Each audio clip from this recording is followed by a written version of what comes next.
friends, welcome back.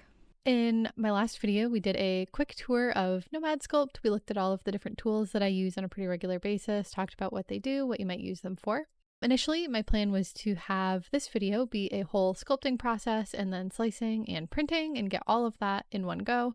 But I think it'll be a little bit easier to follow along if I keep things a little bit slower. So for this video, we're going to stay in Nomad Sculpt and we are going to just go over the entire sculpting process, start to finish, all the way through exporting. And then in my next video, which will hopefully be within the next few days, we will go into the slicer and then we will end up with a finished product. So feel free to watch or to follow along. I'm going to be working on this little octopus today, and then in my next video, I will be slicing him and printing him. So we will jump right in, and we are here in Nomad Sculpt with a brand new project looking at this default quad sphere that we are going to go ahead and delete and replace with a fresh one. I'm going to go ahead and validate it right away so that we can get to work on shaping it. And I'm going to start using the drag tool, but after I dragged it down the first time, I turned it to the side and you can sort of see that it's not moving things entirely evenly.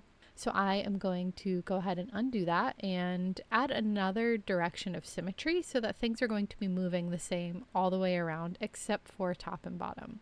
And that will just keep things a little bit more straight, a little bit more even as I am trying to shape my little octopus. So that is going to be the body and the face of our little octopus friend, and then we are going to use the tube tool to go ahead and give him some tentacles.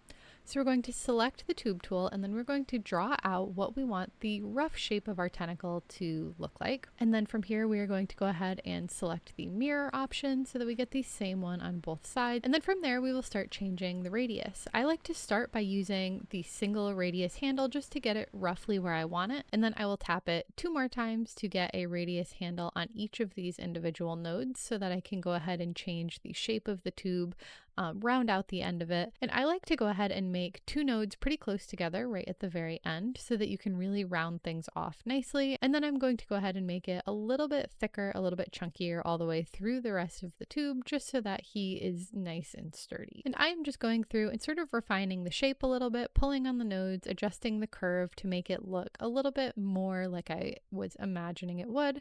And then I go ahead and select the B-spline option because that is going to make it a nice smooth curve, and it takes out some of the jaggedness from having all of these different individual nodes making up the shape. It really makes a nice smooth curve right between all of them. So now I'm going to go ahead and use the align function, which is those 2 arrows in the left hand toolbar, and it's going to straighten out our gizmo, and I'm going to use that just to help me position the tentacles exactly where I want them. And once I'm happy with the shape, I'm going to go ahead and validate my tubes and then remesh them so I can start working on smoothing out this jagged texture and getting them looking a little bit more soft and squishy. Sometimes you'll find yourself with a point that doesn't quite want to smooth down, just like I did here. And a lot of the time, remeshing, even at the same resolution, will fix that and allow you to just smooth right over it. You can also always continue to refine things using all of the other tools that are available after you validate. I really like using the move tool for this, and I will always be moving things around with the gizmo as I go along. I do end up separating the tentacles from the body piece here, and that's just because I do plan to come back in just a moment and make the body a little bit taller. So after a little more rearranging, I'm going to go ahead and switch back to the tube tool to work on my next set of tentacles. And this is going to work basically the same as the first.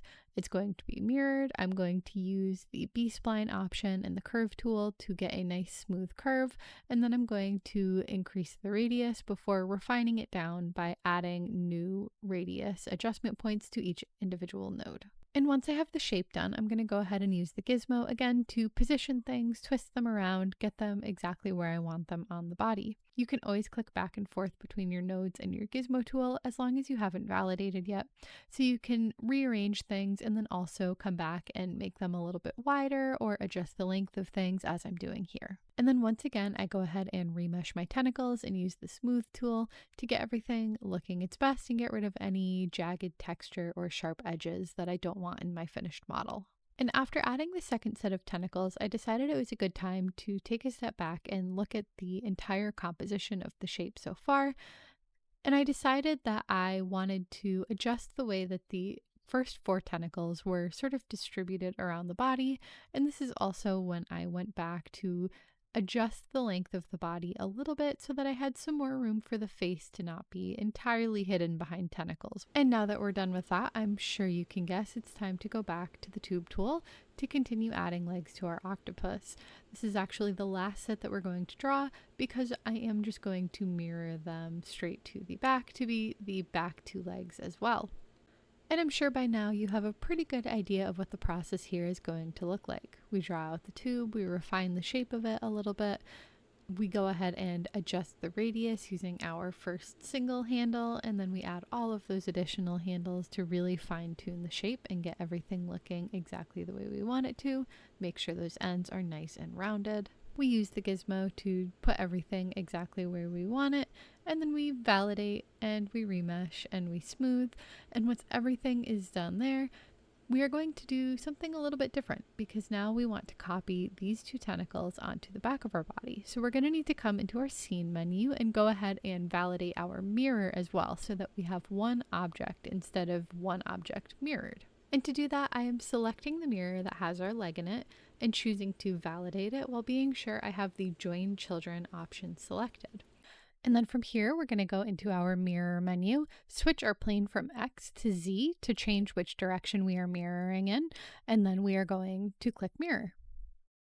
So now we have all 8 of our tentacles, but I don't really love how they are placed. And if you move them with the gizmo right now, you can sort of see that it moves all 4 of them as a single object. So we're going to go ahead and split those back up. So I just used the separate option in our scene menu, and that gave me all 4 tentacles as separate objects. You can either move them just like this, or you can do what I'm going to do and group them back up in pairs of 2 and move them with the symmetry option turned on. And then after I'm done moving, I do need to make one set of tentacles a little bit longer so they fit nicely against the body. So I'll have to turn the symmetry tool back on and flip back to the X plane so that I can move them in a perfect mirror, just like I was before. So now that I have all of my tentacles right where I want them, I'm going to validate the other 4 tentacles, and then I'm going to go ahead and select everything so I can work on getting it lined up to be cut for the first time. I'm going to go ahead and line it up with the red line right in the center of my workspace just because it's the one that stands out the most and it's the easiest for me to keep track of as I'm working. And as I'm lining these things up, the goal is always to keep the shape and make sure I'm not cutting off too much while also leaving a nice solid base that is going to become the bed contact when we are 3D printing. So this part is extremely important if you intend for your model to become a 3D print. And once I'm happy with how everything is looking, I'm going to go ahead and switch to the trim tool. And I'm going to be cutting each piece one by one so that I can keep them separate for the time being in case I want to rearrange anything or move anything around, in case I'm not happy with how anything's looking after it's cut. And you can see right here why that comes in handy because I do have 2 tentacles that have a really small little cutout there, and that's going to be kind of difficult to stick to a build plate. But it's not a big deal because all I have to do is drop these tentacles down a little bit and then I can trim it again and I will have a nice flat solid surface for my print to start from. So now that I'm finally happy with how my tentacles are arranged, I'm going to go ahead and get going on some of the details. So to give our octopus his little suckers on his tentacles, we're going to start by going into our scene menu and adding a torus, and then we're going to be using the curve tool to add these along the entire length of our tentacles. Now, before I validate anything, I'm going to go ahead and put my first torus in place, and I'm going to do that using the gizmo tool, so I can rotate it around, slide it exactly where I want it to go. And then because I haven't validated it yet, I have the option to change the inside and outside radius of the torus. And once I am completely happy with the size, the shape, and the placement, I will go ahead and validate that. So next I'm going to go back into my scene menu, and in the same place that you get your primitives, there is the repeaters section. And from there, I am going to select the curve, and that's going to give you 2 nodes right away. So I'm going to leave one at the top and drag the other all the way to the bottom of the section that I want my curve to follow. And then from there, you're free to add your own nodes along the length of the curve. I turned on B-spline to make sure that I have a nice, gentle, soft curve, and I tried to get those nodes to follow the shape of the tentacle on the very outside edge, and I was just checking the front from time to time to make sure that they were staying relatively straight. And once you are happy with the shape of your curve, you can go to the count option and click and drag up or down to increase or decrease how many times your shape is repeated along that curve. I had a general idea in mind of how many I wanted there, but you can always go back and change it as long as you haven't validated yet. And then once I have those there, I'm going to use the gizmo tool again to rotate them back into place because the curve tool can move things around in a little bit of a funny way. And just like with any other primitive, once you are happy with the shape and everything, you are going to go ahead and validate it. And then after I validate it, I'm going to switch to the trim tool just to cut it flat at the bottom with all of our other pieces before I go into the mirroring menu and mirror it onto the matching tentacle on the other side of the body. Now I could use the same method of mirroring and then separating these little suckers that I did the tentacles, but that's a lot of individual little toruses to have to regroup. So instead I'm going to go and clone it, and then I'm going to flip it. And the flipping is in the same section as the mirroring, just a little further down. And just like before, we're going to make sure our symmetry is turned on and on the correct plane before rotating and moving our pieces right into place. And just like that, we will have 4 of our 8 little tentacles covered in suckers and ready to go. And now from here, it's going to be more of the same. So I'm going to speed this section up just so you don't have to watch me make the same little micro adjustments to toruses over and over again. But I am just going to be doing a bunch of the same until I have suckers on all of my little tentacles.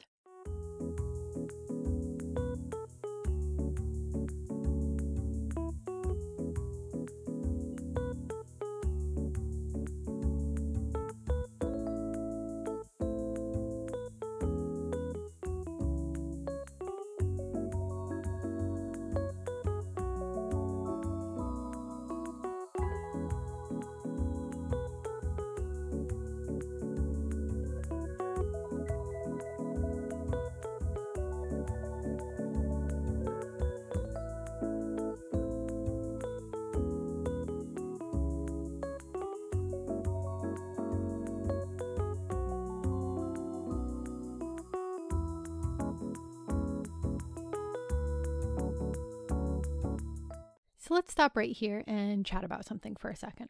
So if you look at the mirror option, you can see that we have these little chickens as our icons. And currently it shows one whole chicken going to a chicken that has 2 tails instead of a head and a tail. But in my case, I made my suckers on the right-hand side, which means that I want this to show a chicken with 2 heads instead of a chicken with 2 tails.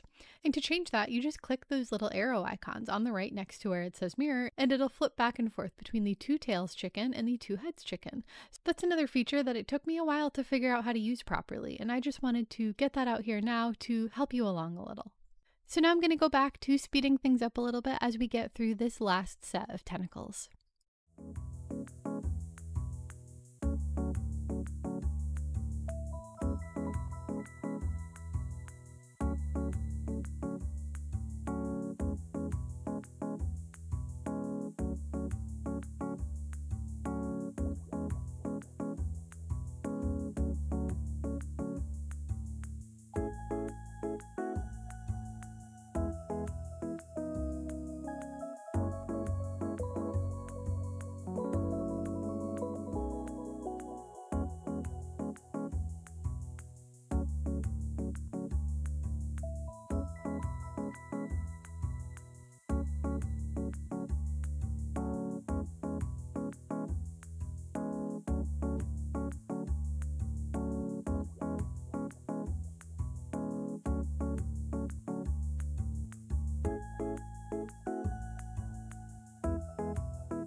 And just like that, we have all of our little suckers attached and we are ready to move on. So now for the face, I'm going to start by reshaping the body just a little bit to give me some more room to put that little face on there. And then I went ahead and remeshed it at a higher resolution so I can get things smoothed out and so that the mask tool goes on nice and smoothly when I get ready to add the eyes in just a second. But before we do that, it is finally time to attach these tentacles to the body. So I went through and selected all of the different parts, and then I am going to remesh them all together so that they are one cohesive piece. And from here, we are just going to go through and smooth out all of those seams, and then we are going to go in with our trim tool once again just to cut the bottom completely flat now that we've done some smoothing. And the good thing about our mesh all being one piece now is that we only have to trim once. We don't have to trim each set of legs individually anymore. And from here, we're going to move on to the face. I'll be using the mask tool to create some little eye sockets that I can put our eyes into in just a moment, and I'll also be using it to add some more details to the face a little bit later on. So I draw out where I want the eye sockets to go with the mask tool, and then I click on invert so that everything is masked except for those areas. And then using your gizmo tool, you can just pull the unmasked area right in, and after a quick remesh and a smooth, they give some nice shaping to the face that you can go ahead and add some quad spheres into to make your little eyes with. So of course I'm going to be turning on my mirroring so I can make the two eyes exactly the same, and then I'm going to be using the gizmo to shape and size the eyes so that they look like they are a perfect fit for his little head. And after I'm happy with the eyes, it's time to go ahead and add another torus to be his little mouth. I'm going to use the snap tool to rotate that exactly 90 degrees so that it sits in the direction that I want it to poke off of his little face. And once again, before I validate, I'm going to go ahead and use those little handles to adjust the inner and outer radius of my torus to make it exactly as thick as I want it to be. And after a little more adjusting, I decided on using the clone tool to get two of these toruses so that I could add one to the face to get blended in, and then have another one to sit on top with a little more definition. So then after a little extra smoothing, I was able to take the second torus and put it right on top of where the first one had been blended in so that his lips stuck a little bit further off of his face and had some more shaping around them. Next, I decided to use the mask tool to give him some little blushing cheeks, so I drew in the areas that I wanted the blushing on with the mask tool, and then up in the top right hand toolbar is the mask icon, and if you click that, you'll get the extract options. So after adjusting my thickness and my smoothness, I clicked the extract button and used the gizmo tool to make sure that those cheeks are nice and flush against the face while still having a defined border. This is important, especially for 3D printing, because the masked areas do have a tendency to sit a little bit further out from the original model than I would like, which can lead to some issues with printing if they are not technically attached to the original surface. And we are sort of in the final stretch here. I'm using the inflate tool to add a little bit more definition around those eye sockets, and then following it up with the smooth tool to make sure that everything still looks really nice and squishy. And aside from that, this is our finished model. I am going to go ahead and add a little bit of paint to him in Nomad Sculpt just so you can see, the vision of what I'm going for here.